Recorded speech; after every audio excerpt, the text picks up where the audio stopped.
Привет, это Александр и канал «Читаем для вас». Чем полезно лениться и как это делать? Поможет нам разобраться в этом вопросе ученый-нейрофизиолог Эндрю Смарт. Люди с хронической многозадачностью, даже будучи взрослыми, рискуют стать носителями стабильного дефицита внимания. Психиатры утверждают, что обычно довольно успешные люди испытывают сложности при упорядочивании задач, а также могут легко отвлекаться и становиться рассеянными. Причиной этого выступает современная рабочая среда, постоянной характеристикой которой выступает многозадачность. Люди отвлекаются на сообщения, письма, звонки так часто, что когда им не звонят и не пишут, они перепроверяют средства связи, а не пропустили ли они какой-нибудь звонок или сообщение. В итоге огромное количество времени уходит на то, чтобы вспомнить, на чем я остановился.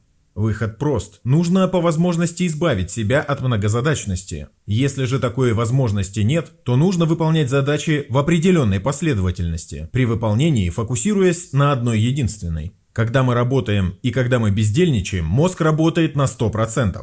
Только при праздном времяпрепровождении и при работе задействованы разные участки мозга. Если мы бездельничаем, включая сеть пассивного режима мозга, тот крепнет и обрастает связями. Можно сказать, что мозг будет тратить выделенную для него энергию либо на работу, либо на собственное укрепление. Поэтому важно планировать не только работу, но и отдых. Причем отдых не у телевизора, компьютера и уткнувшись в телефон. Прогуляйтесь или посидите на скамейке в парке. Позвольте себе не думать некоторое время о работе. Вы можете нежиться в постели, позволив мыслям бродить свободно, и ваш мозг станет более организованным. При этом важно, чтобы мозг не цеплялся за внешние стимулы, типа просмотра фотографий в Instagram. Только вы и ваши мысли. И вообще, Эндрю Смарт рекомендует развивать в себе внутренний локус контроля, то есть видение своего влияния на свое поведение, свои результаты, свою жизнь. Один человек, будучи облитым из лужи, проезжающим мимо автомобилем, будет винить лужи, водителя, плохой водосток и прочее.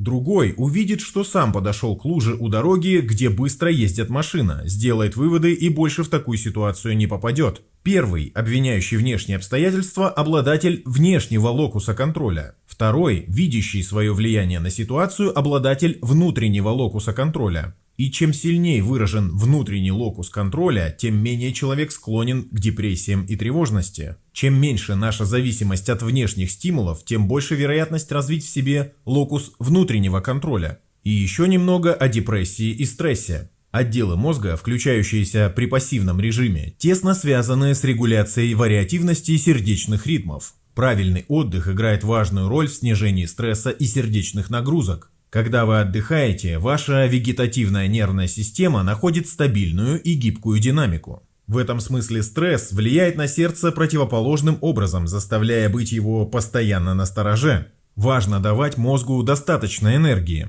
Безумные испытания на выносливость, такие как недосып, вызывают падение сахара в крови, что первым делом сказывается на работе мозга. Ведь при дефиците ресурсов мозг ставит в приоритет выживание и поддерживает жизненно важные функции, например, дыхание. Высыпайтесь, пейте не менее 1,5 литра воды в день и следите за уровнем сахара. Если вашу профессию можно отнести к творческим, если вам нужно генерировать новые идеи, если мозговой штурм – ваше привычное занятие, давайте мозгу свободу. Длительные периоды праздности, положительные эмоции, низкий уровень стресса, случайности и чаепитие в саду с компанией друзей. Книга о пользе лени, инструкция по продуктивному ничего не деланию, больше рассказывает о пользе лени и меньше напоминает инструкцию. Тем не менее, книга достойна прочтения, поскольку позволяет в наше суматошное время пересмотреть свои приоритеты. Получить скидку на покупку вы можете, пройдя по ссылке, указанной в первом комментарии к видео. Буду рад вашей обратной связи в комментариях. Удается ли вам полениться? Если да, то как вы это делаете? Если нет, то как бы вы могли это делать? Поддержите канал «Читаем для вас», подписывайтесь, ставьте колокольчик, ставьте лайк, делитесь этим видео с теми, кому оно может быть полезно. Подписывайтесь на наши группы в Telegram, в социальных сетях, ссылки на которые вы найдете в первом комментарии к видео. И до новых обзоров!